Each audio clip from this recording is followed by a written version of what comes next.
Get ready, get ready, get ready. Ladies and gentlemen, I'm DJ DanDan with Soulful House Nation, and I am here live with Charles McDougald. Or in the music world, he's known as the Black Knight, ladies and gentlemen. And I am definitely black. Oh man, I used to when I was a kid, my mother used to always call me her little chocolate baby, man, and everybody else was like. My brothers are like your complexion. Okay. You know what I mean? And I was like the darkest one, so. But that's not where the Black Knight came from. Okay. Well, we're going to get into that too. Yeah. We also have, well, that's another story. Anyway. So, but let's do this. Let's just get started like on the easy side and tell us a little bit about you so that everybody can meet the Black Knight. Well, I am currently 54 years old. I have 15 children, 10 boys and 5 girls. I am a father. First, and a father and a husband first, and a music producer to the rest of the world second. So, you know, I've been in the business since 1986. Okay. So I've been working hard. So, you were obviously into music before 1986. Mm-hmm. How did you get into music, and what were some of your early influences? I started, my first introduction to music was in band, of course.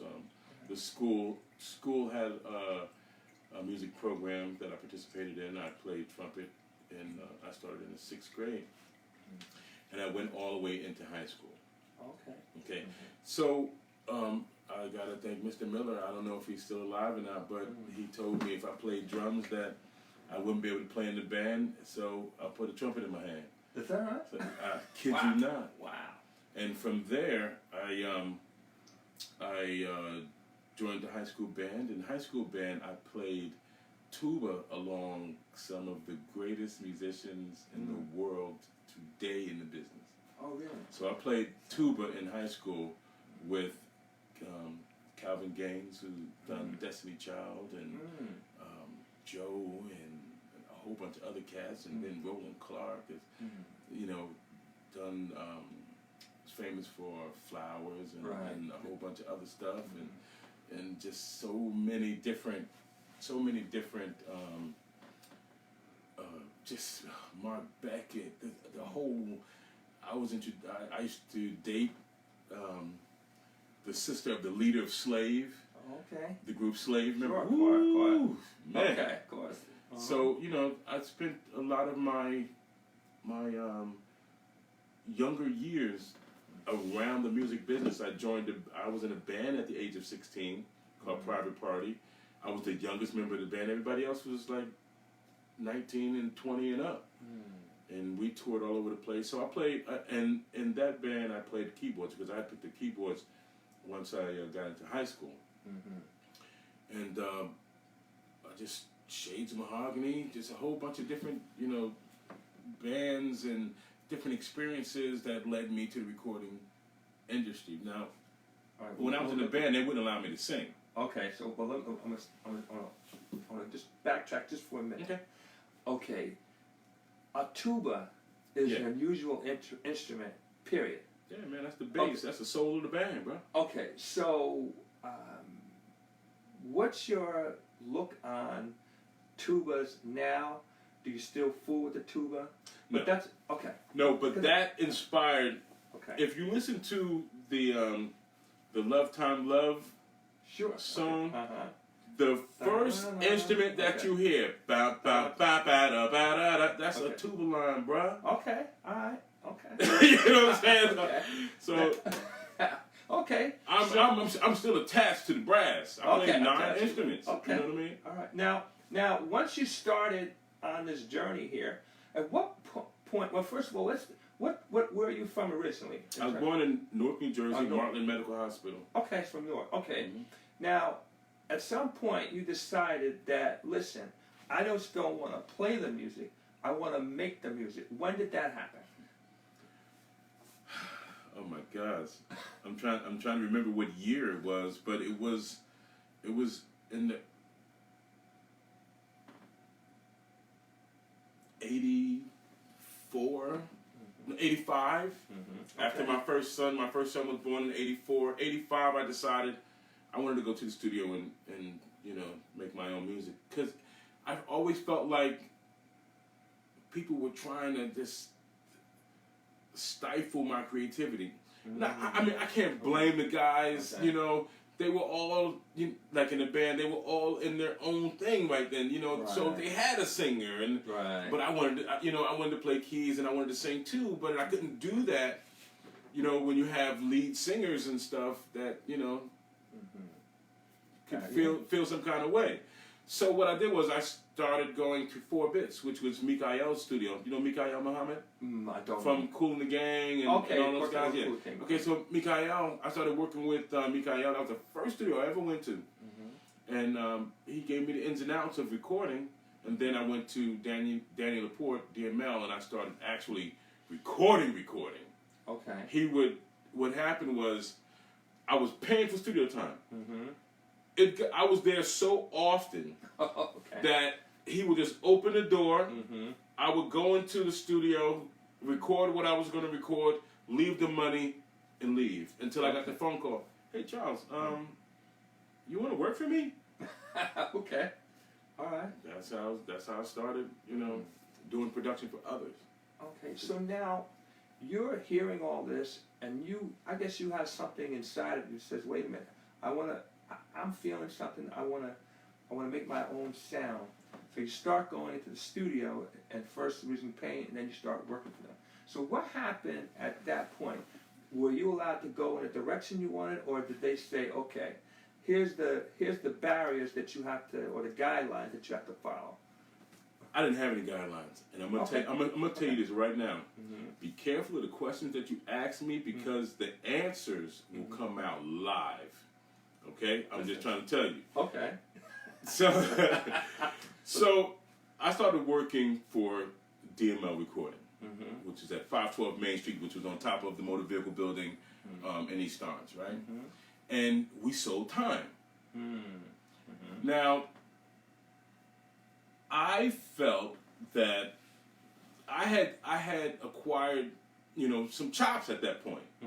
I had acquired a set of skills that I thought were viable to, you know, people who needed skills. You know what I'm saying? Okay. So what I did was,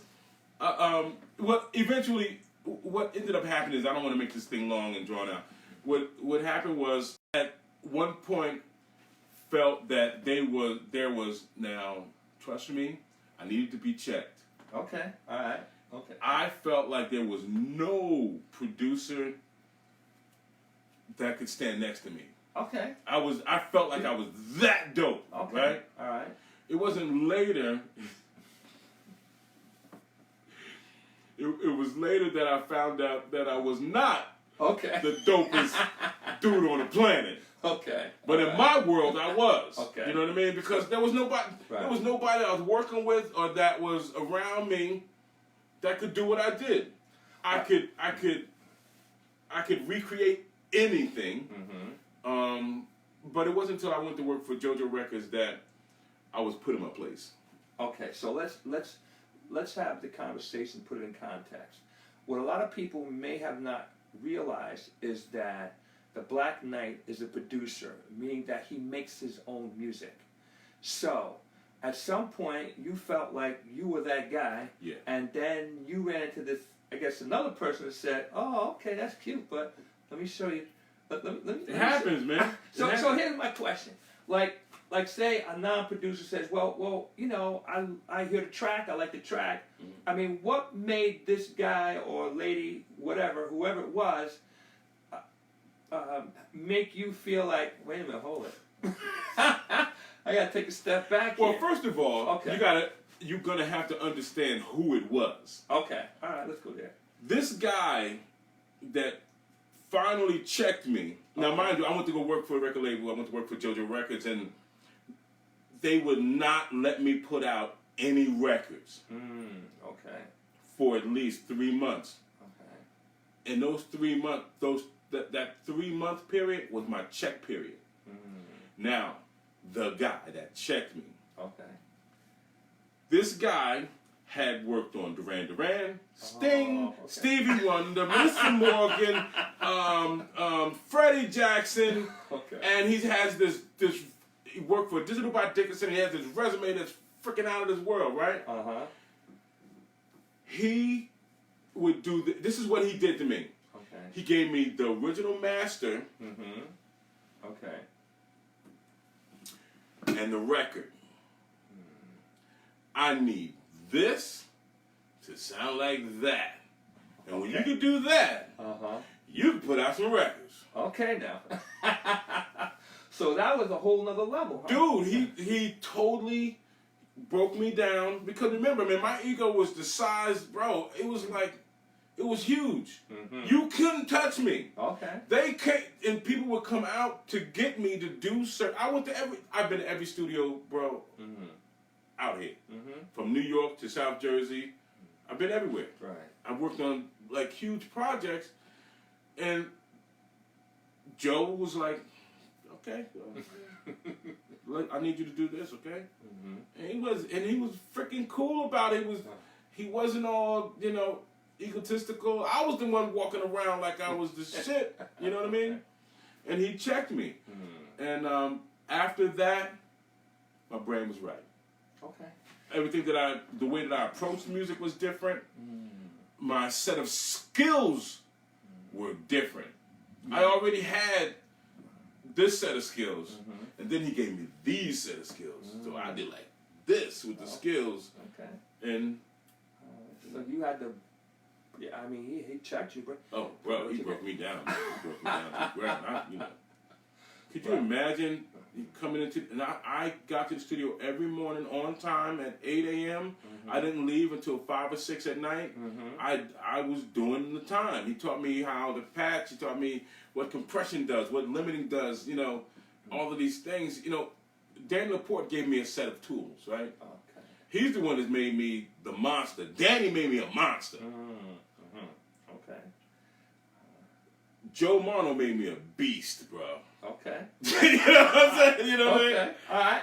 These two dudes, man, I don't know. Well, I owe a lot to them. Well, I think that everybody at some point has a mentor, and that's really a plus. Now, I'm going to be just on the equipment for a minute. Like today, we were talking using Logic, but I also see Machine up there, which means that you have some connection to native instruments, whether it's plugins, whether it's just the machine or whatever. How do you feel about the equipment that's today versus the equipment back in the day when you were back in the 80s and whatever coming up? What's the differences? You have some people say, like it's my father's car and I'm gonna drive my father's car, and then you have other people say, well, it's not your father's car. Where are you with this whole thing, and what's the difference? Well, technology finally caught up with Sonics. Okay. The way that I was taught to respect Sonics. Okay. The marriage of frequencies. I was taught to respect that. And what happened when the computer ages started with the whole digital thing, the sound was sonically not what I was used to. I was used to full kicks and popping snares with when you hear the snare, you actually feel the bottom of the snare as well as the top of the snare, but with this electronic stuff, you get the middle of the snare. You can hear the pop, you can tell it's a snare, you know what I mean? But it wasn't what we were used to that, when it came to making good records. Right. So now sonically they have caught up. So now we can do some stuff that actually feels amazing. We feel proud of, I could play you some stuff that's like, and I can show you the difference between the kicks when I add that sonic on it and when it's just naked. Okay. There's a big difference. So, okay, so while you're saying that, I want you to start setting up to show us the difference. And the reason I say that is because there's somebody out there sitting now that's listening, and you saw by the comments, and I saw by the people contacting me, like you were well loved and well respected, and so you understand things that most people don't. I'm just telling you, that's TIA. That's it. All right, and they said, you got the Black Knight. So I'm like, okay. Now. I kept that hidden for a long time. You know how long I held that? Because there was like, I didn't want the music tainted by the person doing the music. I wanted you to enjoy the music and not really know who did it. I wanted you to love the music. Right. And that's why I didn't really tell anybody who the Black Knight was. Right. I was just, and I did that a couple times.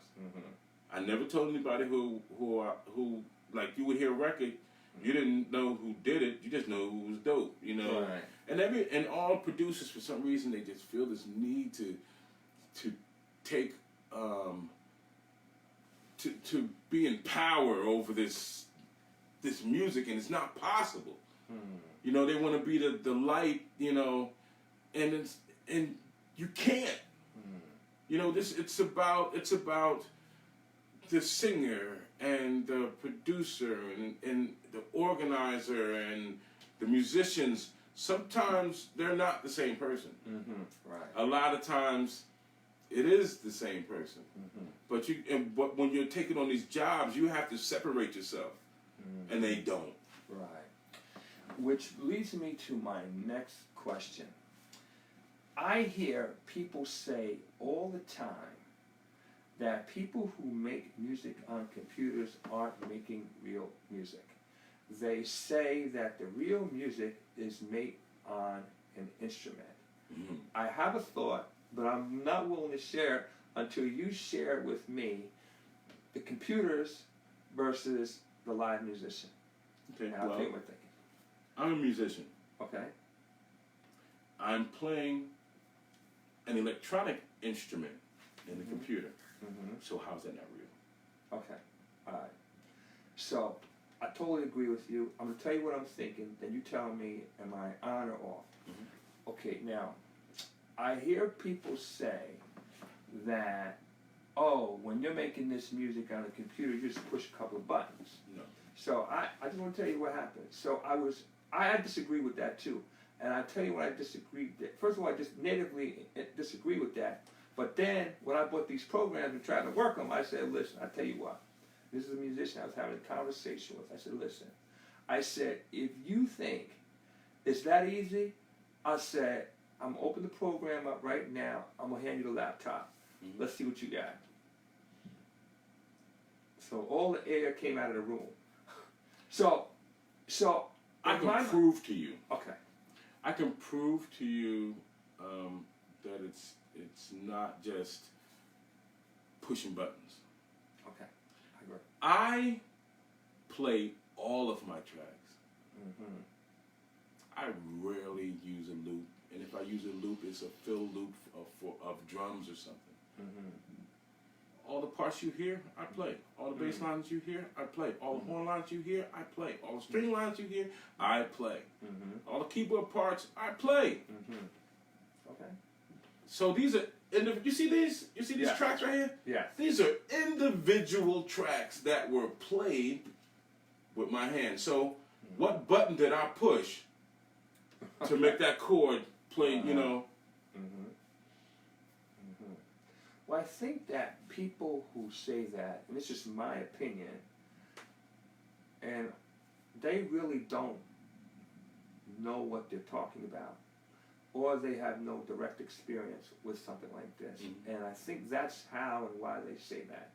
Because again, I offer a musician the opportunity to get onto my laptop, because I have the program, and I say, go for it. You think it's that easy? Go for it. So there's a lot of time and energy that goes into that. Am I reading that right? Yeah. Now, let me just say this too. You can create a track with just loops. Sure. You can. Happens all the time.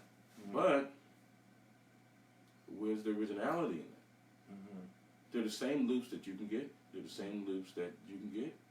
do the same loops that they can get. So at what point are you doing anything original? Okay. Let's talk about the music. Now we've talked about the equipment. Let's talk. I'm calling this people, places, and things. Okay. Right? Let's talk about. We're gonna come back to that. Let's talk about people first, and then we'll come back to the music. You've played and worked with a lot of people over the years. Your resume is runs from here to really around the world, pretty much, based on what I can see. Tell us some of the people that you've worked with that people may not even know that you've done stuff with. There's the people part, ladies. There's a lot of people, man. Okay. Oh my gosh. Sherman Helmsley. Okay. From. I'm really gonna sock you. Okay. All right. Sherman Helmsley from the Jeffersons. Jeffersons. Right. All right. Yo, how many people can say that? That's right. That's right. You know what I mean? That's So, right. Moving on up. Yo. Okay. I recorded the guitar for "Got to Be There" with George Benson. Okay. All I right. oh my god, it's just, man, it's a. I've engineered. I'll put it like this: I've engineered for every major artist from the early '90s into the 2000s in that short span of time. 20 or 30 of the most famous folks on the planet. Right. And you could just imagine how many people were really kicking off the block around that time. And that's when music really started. That's when people started appreciating and loving music, man. Those are some of the most memorable times in music history. Name a few. You mentioned a couple there. Name a few more, and then on the people side, some of the artists that you've worked with. Go ahead. They're the same people. Okay. Well, okay. So let me. Okay. Who you want me to mention? Okay. So who you want me to mention? You're fishing for somebody. Who you want me to mention? Well, here's why I'm asking you, because you have not, like a lot of people know you from Soulful House beats, but let me say this. Okay. I bought my first house with hip hop and R&B. Okay, now. It had nothing to do with house. All right. I wasn't. As a matter of fact, No. Okay. I was in the house industry then, but hip hop and R&B is how I bought my house. Okay. All right. There's a lot in the middle of that. You need to. So At one point, figure out okay. So where we are with that. Okay. So but my real point is that you're not, prior to getting to house, and in addition to house, you've done a lot of other types of music. That really was my point. Yeah. Hip hop and R&B. My dream, honestly, and it is so sad that I missed the mark. I want to do a country tune, man. I've done gospel music, but I always wanted to do. There's a lot to be done in country music. Okay. And they're starting to do it now, and I'm upset because I didn't jump on it when I had a chance to jump on it. I always want to do a country song. Oh, really? Now, what's the? And it ain't my favorite music. What's the appeal? What would you do to it? Well, first of all, it's the economics. Okay. Okay. The economics of country music is outrageous. Okay. It's the residuals just won't stop ever. Okay. With country music. Hip hop and R&B, some point. But country music has a base, a loyal base. I hate putting those words together, but I have to. They have a loyal base that don't give up. They just keep. They'll play the new stuff and they'll play the old stuff forever, and it's all generations from the little kid to the full-blown adult. Okay. You know. So okay, that keeps the. Bro. So let's pretend right now. Okay, well the case was, Old Town Road blew up with Billy Ray Cyrus, but with Lil Nas. Yeah. all that. Okay, He got so that off. he got, and He then got that off. And then all the kids love it. Yeah. The little urban kids love it. oh, you know, we're going, absolutely, absolutely, absolutely, absolutely. You don't grab the demographic right there, bro. All across. In the beginning, they try to say, well, it's not country. They couldn't They mess try, with it. but they cut. You know what? See, there comes a You point. can't deny what it is, bro. You can't deny. Well, It has all of the elements that a country song should have. mhm, Story, mhm, instrumentation, mhm, feel. mhm. It was there. It was I saw, inevitable. I saw a little interview that he did, and there's really 3 parts to it. Mhm. It's where he got the track. It's from the old 9 Inch Nails track. He got that. That's where he got the track. Then at some point he started doing his thing, and he wanted to get Billy Ray Cyrus involved. So Billy Ray Cyrus says in the interview, he said the moment he heard it, he stood up and he said, "I got to do this track." I mean, anyway. So here's my question. That was dope. What would you do to country music that maybe is not necessarily hasn't been done, but put your spin on it? Put it that way. Man, you mess around and have a country house tune out this bad boy. You keep on talking your mess. I'm just saying. I mean, it's not far fetched. Right. Okay. Mm-hmm. It's not far fetched, man. I mean, rhythm and music. Mm-hmm. Okay. All right. That's all it is. Okay. Music.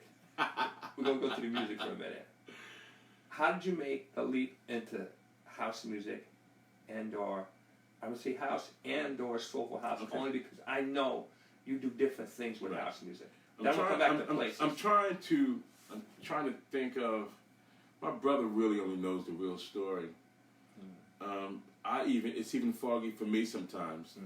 But I've always done a form of house music, right? Okay.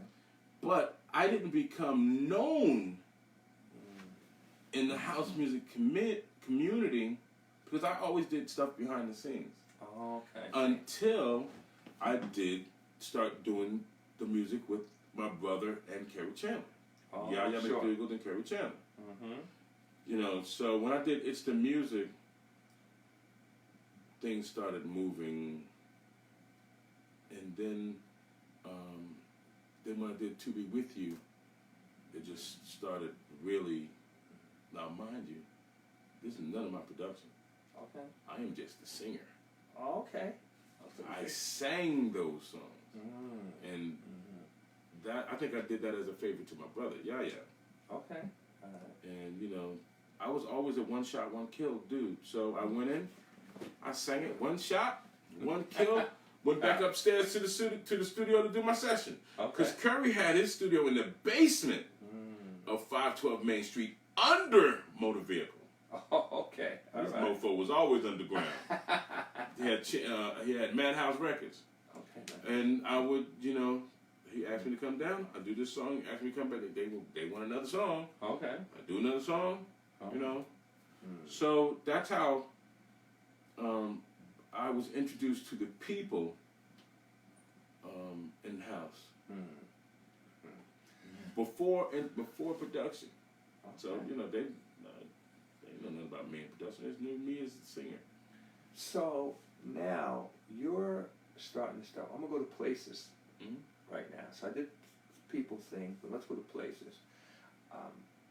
Places you've played, places your music has shown up.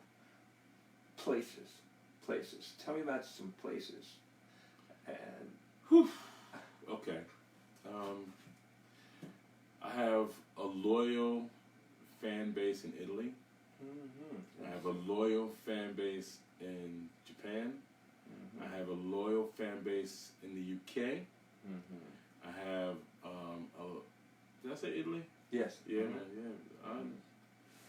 I've been all over the world and done all kind of crazy things, man, in music. Now, there's the United States and there's Europe and Asia.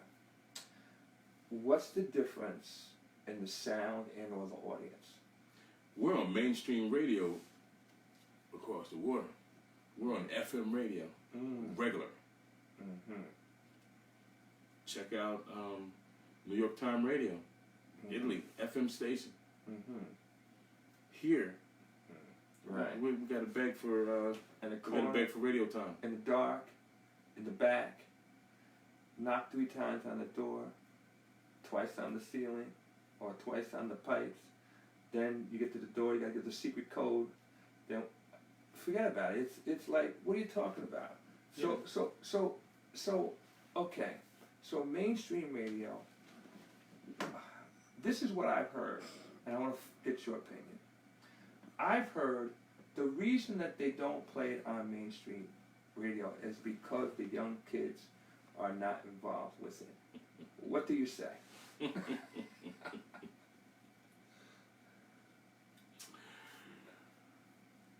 I owned a nightclub called The Warehouse.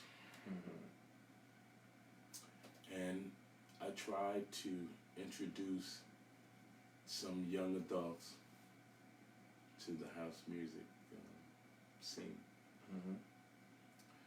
And a veteran, I'm going to say veteran because this person has gone to nightclubs and danced to house music since the early, late 80s. Okay. And she was rather upset at me for inviting these people, these young adults, to the club to dance with them. And when I tell you she was livid, bruh, she was pissed. And I never saw that person the same way again. I said, and to me, you were a perpetrator. Okay. You're not for the culture. You don't, you're coming out because, well, if you think you coming out and dancing, to hope that someone will discover you, that is long gone. If you think you're going to come and dance at the club and end up on the grind, wah, wah, wah, wah, it's not going to happen. Okay. Do you know that a lot of these people who shun these young adults were young adults when they were introduced to house music and fell in love with it and still with it in their 50s and 60s? You got to let these people, these young adults, enjoy the same music that you... This music, they love this music too. But they feel alienated. And they don't... And when they come to the club, they don't call you an old head. They call you, they call you by your name because they're dancing next to you. Okay. All right. I got to share this with you. You twisted my arm. I got to share it. Okay. So I remember when I was in college, and I graduated from Seton Hall, and part of, the fellows would get together, we would go to different colleges.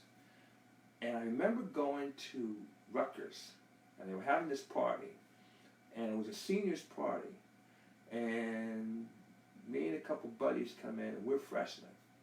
Do you know they did not want us to stay in that party because we were too young? Now, that's the first thing. Okay, the second thing. All right. Okay, so I hear people say all the time, we've got to bring younger people into this thing. But watch this. Now think about this. I think maybe in places, or maybe together, but watch this. So let's say we take a local club that everybody knows. I'm just going to say the Boom Boom Club. And it's a house club, average age 50 plus. And all of a sudden, let's say the place holds 500 people. All of a sudden, 150, 20-somethings come in there. Now, how many people say, or how many people believe that they're just going to party on like there's no issue, or will some of them start saying, I didn't come here to party with my kids. I didn't come here to party with my grandkids. That's a sad state right there, bro. But do you think that that's the reality? Especially after what you said to me with this other lady. Absolutely. It's a problem. So, but let me say this to you. if these persons that love music or love the culture of house, for the love of house, that everybody keeps saying, do you know that this house thing is going to die with this generation and it's going to be over? Right. If It's they here, it'll keep going over there. Right. But here, it'll be, once the last of us have gone, it's over. Why is it big in Italy? And matter of fact, they play it soulful in Italy. They play it soulful in Japan. They play it soulful in England. They play it soulful in... Why is that there and it's mainstream radio and not here? Well, in your estimation, the because of the different kinds of music that go on, some people lean towards, in the early '90s they tried to introduce hip hop and house. Remember Freedom Williams? Okay. Remember Freedom Yes, Williams? sure. He used to rap over the house music. I don't know why it didn't take, but it just didn't. But there were the kids are different and they are interested in different things, different kinds of music. And I can give you an example of that later. But it's just like house music is not on the priority list because they aren't really allowed to enjoy it the way that our mothers raised us on this kind of music and that kind of music and this kind of music, and you became diverse. You liked all music growing up. There was no set. I only listened to R&B. I only listened to Al Green and so on and so forth. You listened to Air Supply and you listen to all kinds of music, David Bowie and as well as the Tramps. We listen to it all. We don't allow we're not doing that with our kids. I do that with my kids. So you play it for them. They don't have a choice. All right. So they hear it coming through the floor. There's going to be some moving up there. My son, I have a son with autism, and he hears them. He comes down. He wants to be here. As much as I try to lock him out of here, he comes down, man, and he stands next to me, and he just rocks and dances, and it's music. Right. We don't allow our children to enjoy the music that we grew up on the way our parents allowed us to enjoy their music. Which leads me to my next question, that I have to ask this question here. Where is house music going, in particular in the U.S.? But let me just set a little background here. Now, if you go back 3 years ago, there was a festival here, a festival there. I mean, you had Soul Summit was filled there. You had the Bang Out, which we just had last Saturday. There's Weequahic Park. There were some others that just maybe right now not coming to the top of my head, but there was one here, there was one there. Now, we were talking about it earlier today. There's 50-something events. It's growing. Where is it going? Or it's not growing. Where is it going? Well, it depends on where's it going. I'm gonna say this. I don't have an answer. I don't have an answer because you can't know. I don't think you can know. Things change so much. You can't predict what house is going to be in 5 years. All you can do is stay true to the culture and do your part. And I know what my part is. All right. That's all you can do. Okay. I don't know. All right. And if someone's out there says they do know, stay away from them. Okay. All right. Let's go to, I said, people, places. Some of the places that you've played, or some of the places, is there any place that's on your hit list? use that second time I use that word today. Is there any place on your punch list, on your bucket list, where you would like your music to show up, or some places? No. Okay. Because it's been everywhere. Okay. All right. I mean, we know so many different people. You know, all I have to do. I've done this a few times. Okay. Today, between 1 a.m. and 3 p.m., this is free. Okay. And it's everywhere from that point on. All right. Is there anybody that you would like to work with that you haven't worked with? Whether it's another producer, whether it's a DJ, whether it's There's a lot of artist. producers that I would like to work with. Okay. I have this thing in me. When I know that somebody is truly interested in the art of music, I try to help them. Mm-hmm. I've tried to help several people, Mm-hmm. and they always fall flat Mm-hmm. because they drop the ball. Mm-hmm. I'm not gonna say who you are. Shame, shame, shame for dropping the ball. Whether it was because they somebody whispered in their ear, or whatever the case may be, but I always try to help folks. Mm-hmm. Always. I always make myself available to people that want to do something in this business. Mm-hmm. Yeah, I'd like to work with a lot of people. Mm-hmm. Some of the people that I want to work with, I don't even know yet. Okay. All right. Because Are there this knowledge has to go somewhere. Are there any people that maybe we would know in general that you want to work with? There's a you mean that y'all know? That's what I'm saying. That we might know because they have gained notoriety for whatever reason. That's not why I want to work with them. I want to work with somebody because they were just dope. No, I got that, but I'm You just know what I saying mean? that we I don't might care. recognize the name. I don't care anything about. You can take your notoriety and stick it in the wind. Mm-hmm. I'm interested in people who are interested in the preservation of the culture. Mm-hmm. Paul Scott. Is it Paul Scott? Paul Scott. Okay. I like Paul Scott. I like Paul Scott because, one, he's a musician too. Mm-hmm. Two, he loves the music. He genuinely loves the music. There's people that's been in this business like for 20, 30 years and don't feel the way that Paul feels about music, man. He's an incredible dude. And he does some amazing stuff too. Okay. But it's not because of that.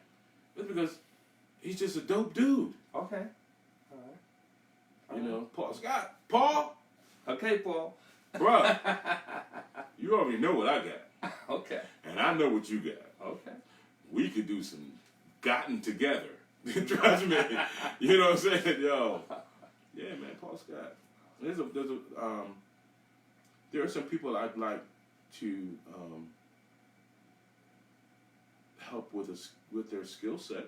Mm-hmm. You know, there's a lot of people that want to do the business, but they don't really know how to be creative. They can't get it. They can't get it from here to here. Mm-hmm. You got to be able to get it from here to here. Right. And the only way that they know to do that is through loops. Or I like to teach somebody or show somebody how to achieve their goals without using a loop. Mm-hmm. Just Wow. using a loop. Wow. What I would like to do is Did this interview? This is it turned out the way you wanted it to turn out? this is better than I wanted. Okay. Okay, so we're good. There's a lot of information, man. I want to share. I don't think we're gonna have time to get it all. Okay. All right. So let's talk about some music. Mm-hmm. Here's two things I'd like to do. Number one is I would like to know what's your process. In other words, how do you make a track does something hit you? Do you start hitting buttons and then something? What's the process? Do you hear a guitar lick? Do you hear a tuba blowing? No. You just come in and you just create? What happened? What's the process? It all starts with the kick for me. The kick. You know who else said that? The guy, I could see his face. It's not Tiesto.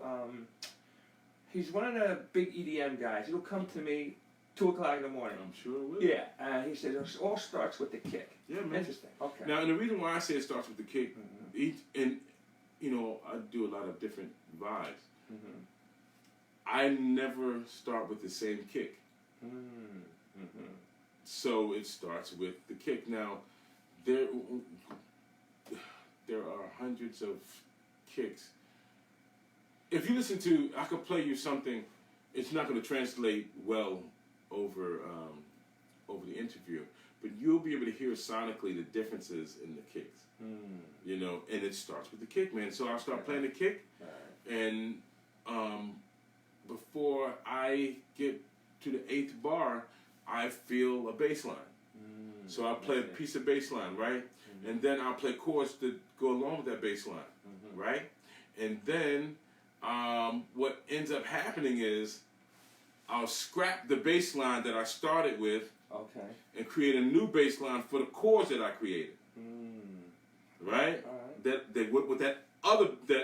I played with that other bass line, and then so now I got a bass line that I'm really kind of feeling, and I got these chords that I'm really trying to feel in, and I'll probably these chords need to progress, so I'll create a progression for that, you know, those chords, and that bass line to follow. And then I'll start working, and now I got something that could be a chorus and the verse, and I'll start working on the rhythm around it. Okay. So it starts with the kick, then you'll hear a bass line. Then Most times. Okay. Then you will hear chords, and then you have to go back, and then maybe do something. Sometimes I won't change it. Okay. But it depends. You know, I may feel something better. Like, oh, snap. Okay, let me go here. Okay. I see. But it starts like that, man. You allow the song to talk to you. You allow the song to tell you what it needs, and the song will tell you. If you're really tuned in, it will tell you what it needs, and you'll just start adding it. Okay. Let's talk about artists. Okay. You've worked with a lot of artists, like on a super high level, on the coming up level. What makes a good artist, as far as you're concerned? And let me add a little part to it. Well, performing artists or recording artists? Okay. So there's a difference. Okay, all right. Okay. Let's do the recording artist first. I just had this conversation earlier today. Okay. I just had this conversation. Okay. Yeah. And I'm gonna come to the performing artist part of it also. So what makes a great recording artist? And sometimes I'm guessing that when you hear that artist sing, you want to give that person a hug and kind of bring them out from the rain. Okay. What makes a good recording artist is someone that knows the texture of their voice well and know how to utilize it. There are some singers that don't know how to end phrases properly. A good singer knows how to end a phrase, how to manipulate syllables so that they sound like something, but it's really something else. It's like backgrounds. Like I'm trying to figure out a phrase that we would say, but instead of actually saying like got to be there. So instead of saying got to be there, we would say ought to be there. Okay. To make it stand out. Right. Instead of because sometimes the got or a T, you know, could be taxing on the microphone. So you might have one person to say the T, everybody else would say the rest of that without the T. You understand? Right. To make it stand out. These are techniques, you know, that singers, you have to, what makes a good recording artist is the fact that they have to be a student of their craft. There's nothing worse than a person with great talent and not study. That's the worst, bro. Right. You got somebody who could sing, but they're not a student of their craft. They don't study technique. They're mimicking something that they heard, but they don't have any. When you got to record them, they don't have the skill set. Singers, you know who's a student of their craft? Dawn. Okay, now I know multiple I didn't use her last name, did I? I know multiple Dawns. Dawn. Okay. Dawn So Lovin' Williams. Okay. Monique Bingham. Oh my goodness. And there's one more singer that I know for sure. I'm sorry, oh my gosh, I just looked her up. Oh my gosh. She calls herself why can't I remember my sister's name? Well, that's all right. It comes she's an amazing vocalist, and she studies her craft. She studies her vocal execution. And there's a lot of singers out here just singing because they think hooping and hollering and all that stuff is what it takes to make a good singer, and it doesn't. It makes you a sucky singer. It makes you a lounge lizard singer.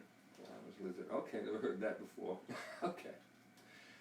Okay, we're getting near the wire here. There's two things I would like to do. Number one, I would like you to play maybe one or two tracks and tell us the story behind it. And then you have another life that I want to talk to you about for a minute. Okay. Okay. Let me see. I can play you something. I have so many. I'm gonna play you something. No, I don't want to play you. I was gonna play you some Susu. I have. See, if you look here, these are all songs. Now, this is one directory. I have another directory too. One of my best friends on the planet. Notice it says new album. Yes. Okay. This is one of my best friends, and she is an amazing artist. And we decided something that we decided that we wanted to do a song for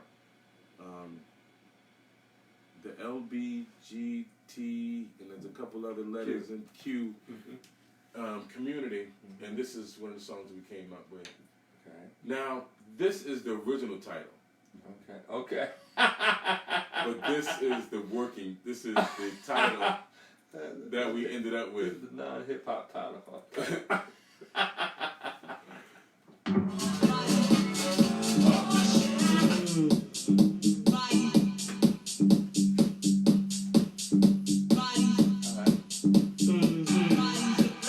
So this is Coffee, the first floor. I recognize the voice right away. We worked every day for 4 years.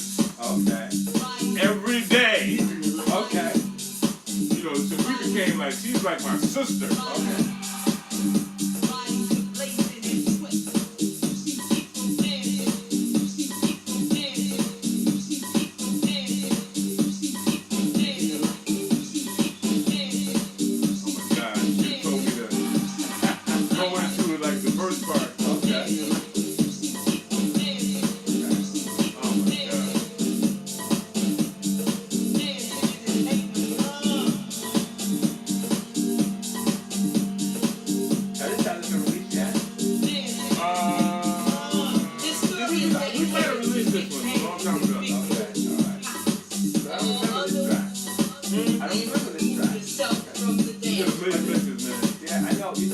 But this sounds like a younger voice.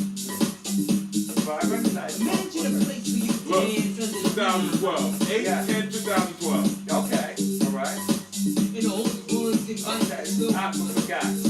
Yeah, man. So we have a lot of stuff. I'm trying to figure out. I want to play you something that. Okay. When a black man walks. Okay. Did I give you that? I don't think I have that in mind, the ones you gave me. Okay. So I heard this poem, right? And it moved me so much that I had to do this. Okay. You sure I didn't send you When a Black Man Walks? I don't think it's in there. I will double check it tonight. But wait, hold. That track sounds familiar. Okay. You ever see a black man walk? It's like rhythm and meter got up off the every page time I and play decided it, give me to goosebumps. move and glide with spirit. You ever see a black man walking the boom Mars cold style like tap dancing? I'm here. In those steps are messages, and you have to listen carefully. They trying to kill me. Stop, search, and frisk me. There are prayers in a black man's walk. Don't let them shoot me down where I'm standing. Don't let the white chalk lines find me. Don't let me die in the streets like an animal. Lord I'm a man. I swear I'm a man. When a black man walks, a whole generation lives to see another day, another sunrise, another mouth to feed, another seed, another sacrifice saved, another poem, another hungry burning cross, another mother breathed, and another son's ear. Move easy. Move quiet. Keep your head down, boy. Don't matter if you're 16 or 60. When a black man walks, he is always hunted. He is always animal. He is always standing out like a living corpse. He smells like a KKK appetizer. Okay. All right. When a black man walks, boy, she said a whole generation. Wow. I'm going to switch subjects for a minute. Mhm. People know you for the music, and we'll get right down to the wire here. Right. But what they don't know is your charitable/volunteer side and your work with the people who are in a bad financially and or food insecure position. I like that phrase. You said food insecure situation. Let me say this. I was extremely fortunate a few years back to work with a young lady named Barbara. I forgot Barbara's last name. And she worked. She had an organization called the Los Angeles. Okay. Now, I had just closed. Was it when I closed the nightclub? No, my wife was on strike, and I think I was about to close the nightclub, and money was funny. So, and I never told anybody this story, but I'm gonna tell you. Okay. We owned a house in West Orange, you know, and like I said, times were funny, man. So I got in touch with this young lady, and long story short, she was giving out food. I asked her, could I come and get some, and she set up so that I could.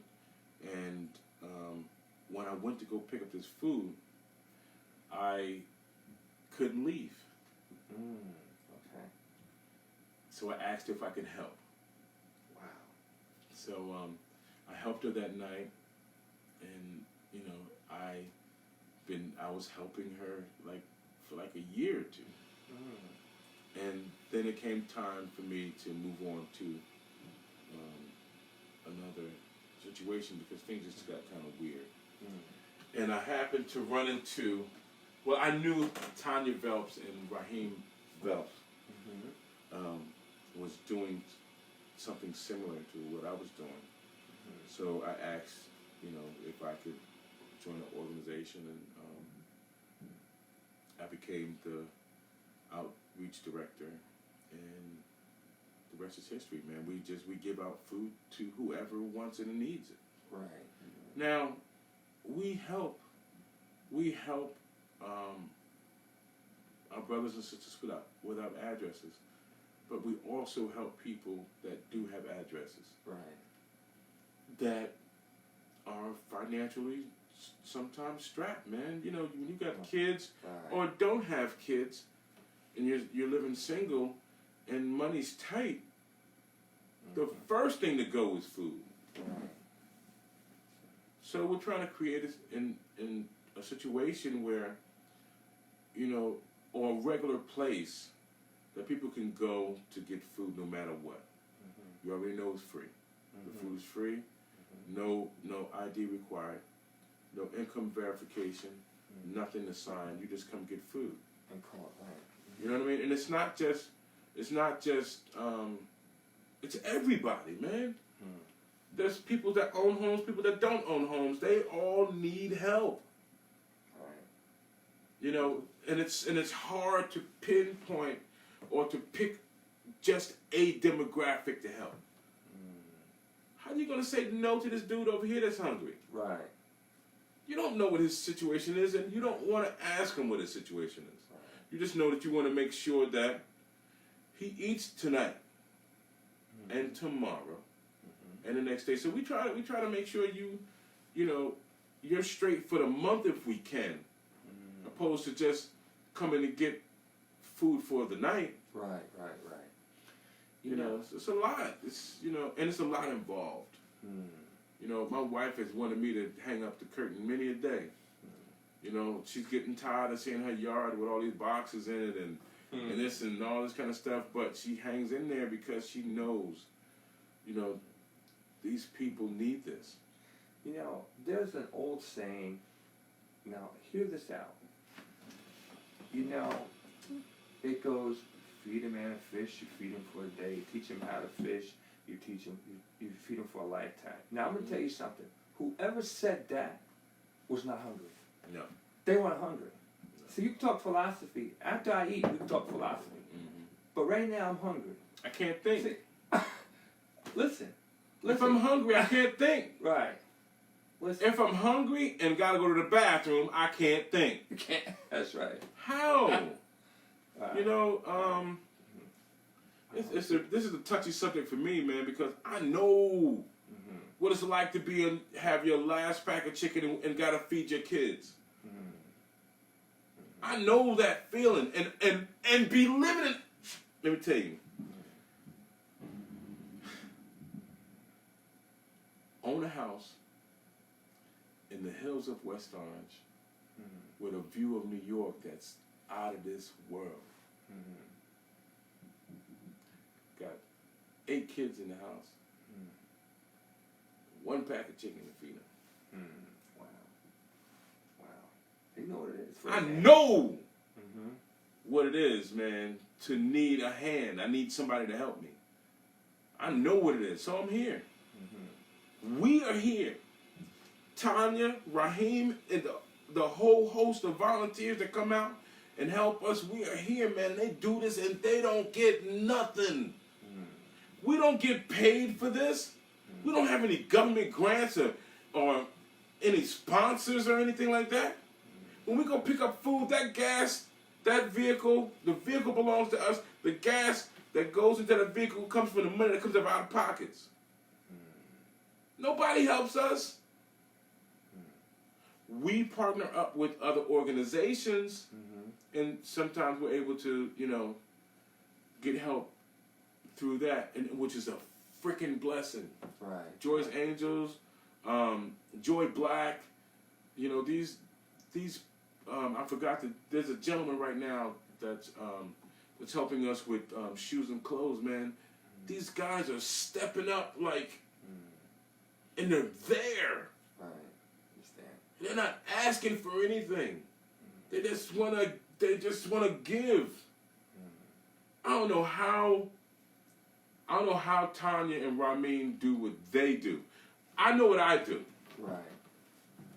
They're giving out breakfasts right now, on oh my goodness, I can't remember, man, because this is so fresh for me.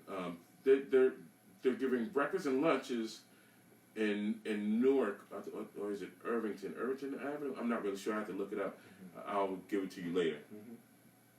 Every day,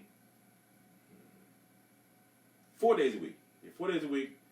Then they give out the regular food, and then they gotta go to work, and then on the weekends, it's like, dude, they're freaking losing it. You know what I mean?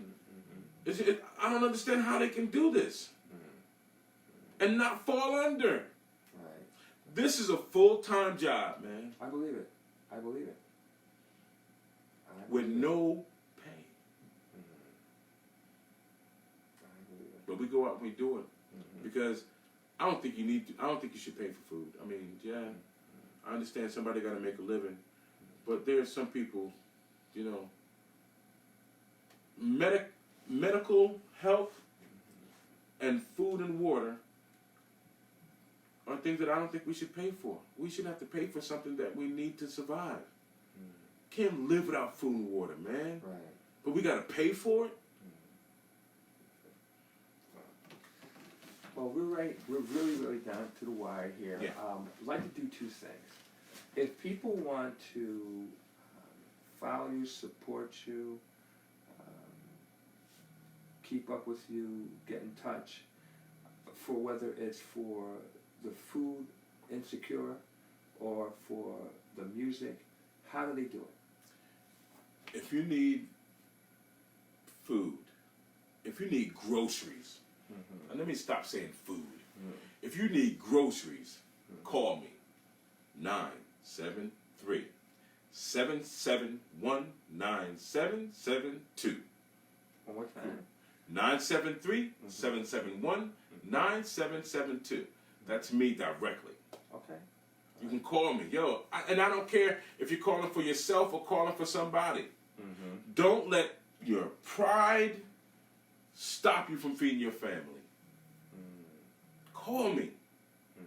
I'll make arrangements, whether it's up here or down there. Either I'm gonna say, dude, you need, or ma'am, you need to call Tanya. She's right around the corner from you. She got something right now that you can use right now. Whether we close with food.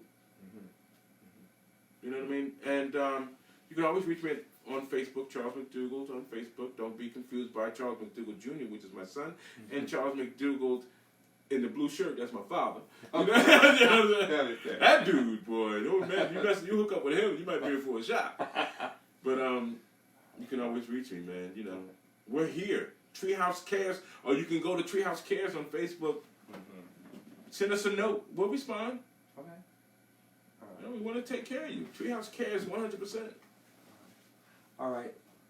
We're really at the end right here. I just want to, Charles, just thank you so much for just sharing and sharing and sharing. My pleasure. And I had a whole lot more to tell you, but it's all right. We'll do this on part two. Part two. All right. The Inquisition. No, I'm okay. There's so much knowledge to be shared, man, and there's so much house history that should be shared. I heard you did an interview with Chris Flowers. I didn't hear the interview, but I'm going to listen. Chris Flowers is a phenomenal source of house culture history. Okay. Actually, Christopher Flowers. Okay. No, I didn't do that. He just went on my list. Oh, you didn't interview Christopher yet? Oh, my. Bruh, you don't drop the ball. Okay. All right. Listen. Christopher Flowers, man. Chris Flowers, man. Okay. All right. You better talk to that dude. Okay. Chris Flowers, Joe Smith. Okay. I think Joe's in Maryland. Okay. All right. Man, you talk to these people, bro. Okay. All right. They'll set you straight on the culture, and they'll set some of these other cats straight on the culture too. All right. These people know that lived it. All right. So I appreciate you coming. Okay. I appreciate you coming here. All right. You know, because it just things were kind of rough for me to get up that way. And thank you for postponing our last one to today. You know. Okay, we're good. Hell, You know, I had things- hell on wheels back last week, man. Some Well, crazy all stuff. things in their right time. Yeah, you know? thank you, man. I appreciate it. Well, thank you, Charles. Thanks so much. No, it's my pleasure, man. Okay. Anytime. You can, we can always have a conversation. Okay. Always. Thank you so much. All right, folks. We really are down to the wire here. Just want to thank Charles McDougald. The Black Knight has been revealed. Ladies and Shoot some of gentlemen, this music to y'all. Y'all really gonna be blacked out. But go ahead. my name is DJ DanDan with Soulful House Nation. Don't forget to go on to our fan page, Soulful House Nation. Don't forget to join our group, Soulful House Nation group. When you go on, I ask 2 questions that we need to get answered. I have 200, 300 people who have not answered 2 simple questions. Number 1, how did you hear about us? And number 2, are you a dancer? Are you a DJ? Are you a promoter? Just whatever you or you're a listener, or just curious, whatever, and how you connect to this community. And then also we have a website, www.soulfulhousenation.com. All right, ladies and gentlemen, again, I'm DJ DanDan. I just want to thank our special guest here on this special edition, Mr. Charles McDougald, the Black Knight. All right, ladies and gentlemen, get ready, get ready, get ready.